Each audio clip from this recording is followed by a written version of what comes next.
नमस्कार दोस्तों, आप सबका स्वागत है मेरे चैनल पर। आज हम लेसन नंबर 4 करेंगे। यह एक एलिमेंट्री लेसन है। यहाँ पे मैं आपको बताऊंगा कि जन्म कुंडली के अंदर राशि कहाँ पे होती है, प्लैनेट्स कहाँ पे होते हैं, हाउसेस कहाँ पे होते हैं। ना तो हम यहाँ पे कोई मैथमेटिकल डिस्कशन की बात करेंगे, कोई मैथमेटिकल डिस्कशन नहीं होगा यहाँ पे। ना ही कोई हम ये बात करेंगे कि राशियाँ कितनी हैं, उनका क्या-क्या गुण स्वरूप है, या प्लैनेट कौन-कौन से हैं, या फिर हाउसेस कौन-कौन से हैं ना, इनके बारे में कोई डिस्कशन नहीं। आज केवल हम ये देखेंगे कि राशि कहाँ पे होती है, प्लैनेट्स कहाँ पे होते हैं और हाउसेस कहाँ पे होते हैं। तो आइए सबसे पहले हम भावों को समझते हैं। जैसा कि आप देख पा रहे हैं कि एक जन्म कुंडली है और इस जन्म कुंडली के अंदर काफ़ी कुछ लिखा हुआ है। यहाँ पे एएस का मतलब असेंडेंट होता है। इसके साथ में कुछ यहाँ पे नंबर लिखे हुए हैं 6 से लेके 6, 7, 8, 9, 10, 11, 12, 1, 2, 3, 4, 5 ऐसे ही कुछ यहाँ पे प्लैनेट्स के नाम लिखे हुए हैं और साथ ही ये पीछे बॉक्सेस बने हुए हैं। इन सब से मिलके ही एक जन्म कुंडली बनती है। और जब कोई नया सीखता है तो उसको हाउसेस में और राशियों में बड़ा कंफ्यूजन होता है। आज हम इसी को डिकोड करेंगे और बड़े सिंपल तरीके से मैं आपको समझाऊंगा ताकि ये कंफ्यूजन कभी भी आपको ना रहे। तो सबसे पहले मैंने इस चार्ट को ब्लैंक कर दिया है और अब हम यहाँ पे हाउसेस के बारे में जानेंगे। हाउसेस होते क्या है? हम ब्रह्मांड को, जो ये ब्रह्मांड है अपनी पृथ्वी से जब हम देखते हैं तो इसको हम बराबर 12 हिस्सों में बांट देते हैं। हर एक हिस्सा 30-30 डिग्री का होता है और हर एक हिस्से को हम एक भाव या एक हाउस या एक घर बोलते हैं। तो ये जैसे हमारा घर होता है वैसे ही यहाँ पे भी ब्रह्मांड के अंदर हमने 12 घर बनाए। आपको लिख के दिखाता हूँ। तो यहाँ पे ये जो है पहला भाव है या एक पहला हाउस है, ये दूसरा हाउस है, ये तीसरा हाउस है, ये चौथा हाउस है, ये पांचवा हाउस है, ये छठा हाउस है, ये सातवां हाउस है, ये आठवां,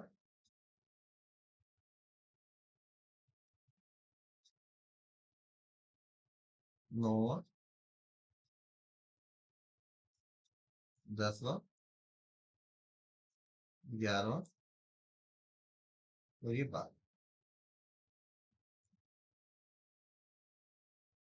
ये मैंने सारे नंबर रोमन में लिखे हैं क्योंकि आप जब भी जन्म कुंडली देखते हैं तो ये नंबर कहीं पे भी नहीं लिखे होंगे। यह केवल आपको अपने मस्तिष्क में याद करनी है। और जैसे जैसे आपका अभ्यास बढ़ता जाएगा ये आपको अपने आप ही याद हो जाएंगे। पर हमेशा याद रखिए कि जब हम असेंडेंट से लगन से देखते हैं तो ये पहला नंबर है और उसके बाद सभी सीक्वेंस में ही चलते हैं। अब ये 12 घर ब्रह्मांड के अंदर है। अब इन घरों के अंदर अतिथि आते रहते हैं। अतिथि कौन कौन से हैं यहाँ पे? ग्रह हैं, राशि हैं। ये अपना आते रहते हैं, इसके अंदर जाते रहते हैं। तो इसलिए ग्रह को और राशियों को इन हाउसेस से आप बिल्कुल डिफरेंट और बिल्कुल अलग करके समझिए। जो हमें किसी भी कुंडली में रिजल्ट मिलते हैं या इवेंट्स होते हैं वो हमें भाव से पता लगते हैं और भावों के अंदर कौन कौन से अतिथि आए हैं, उनके ऊपर क्या क्या इम्पैक्ट है, उन्हीं से हम रिजल्ट्स को देते हैं। तो इसलिए आपको मुझे लगता है कि अब भाव समझ में आ गए होंगे कि भाव क्या है। अब भाव के अंदर अतिथि आएंगे तो अब हम अतिथि को देखते हैं कि यहाँ पे कौन कौन से अतिथि इस कुंडली में आए हुए।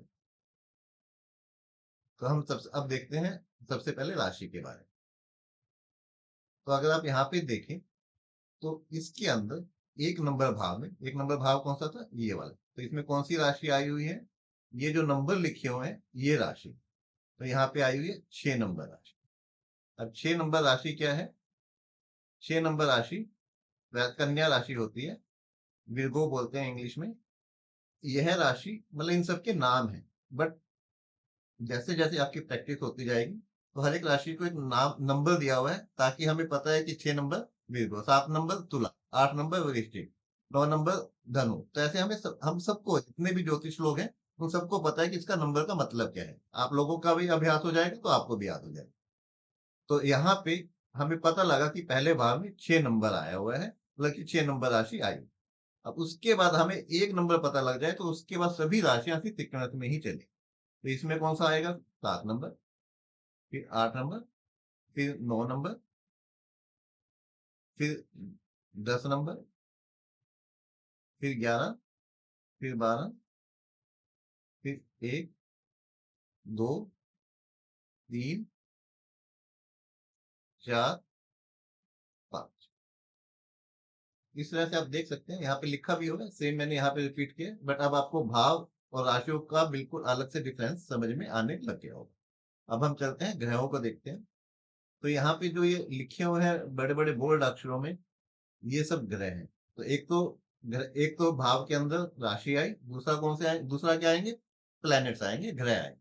तो यहाँ पे पहले भाव में कौन से प्लैनेट आए हुए हैं, बुध आए हुए हैं, जिसको इंग्लिश में मरकरी बोलते हैं। और क्या आए हुए हैं, सन आए हुए हैं। सन मतलब कि सूर्य आए हुए हैं। दूसरे भाव में कौन आए हुए हैं, राहु आए हुए हैं। तीसरे भाव में कौन आए हुए हैं, कोई भी नहीं है। चौथे में कोई भी नहीं है। पांचवें में चंद्रमा आए हुए हैं, जिसको इंग्लिश में मून बोलते हैं। छठे में कोई भी नहीं है। सातवें में गुरु आए हुए हैं, जिसको इंग्लिश में जुपिटर बोलते हैं।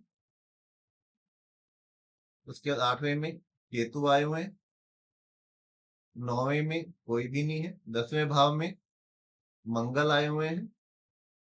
11वें भाव में शनि आए हुए हैं। 12वें भाव में शुक्र आए हुए हैं, जिसको इंग्लिश में वीनस। तो इस तरह से आप देख सकते हैं कि कौन कौन से प्लैनेट कौन कौन से भाव में आए हुए हैं। आइए एक बार इन सबको हम दोबारा से रिपीट करते हैं। तो सबसे पहले भाव लिखते हैं हम। तो यहाँ पे कौन सा भाव है, 1 नंबर भाव है। ये अगला 2 नंबर भाव, तीसरा, चौथा, पांचवा, छठा, सातवां, आठवां,